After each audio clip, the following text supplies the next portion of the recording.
Cố sẽ văn cố à? Cố lắm cậu.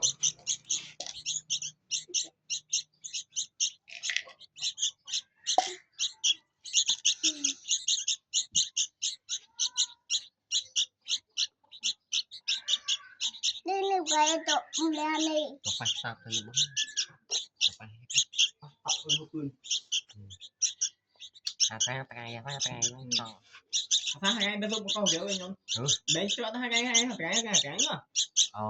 Mẹ mơ pẹo ai ca bô mẹ mơ pẹo con lần tới cho mơ pẹo này à thế yên nó than trăm tí hay cái gì đi như tội chung thôi có nhau than bay cloud nè nhau cloud nía mà nhà ngã trăm lo gì à tội chung này rồi mà phải đi phó đứa còn nữ mà pẹo phó đứa còn nữ vậy nhà đi nó quạt tái mưa quá lộc tờ món nữ ủa dạo lẻ không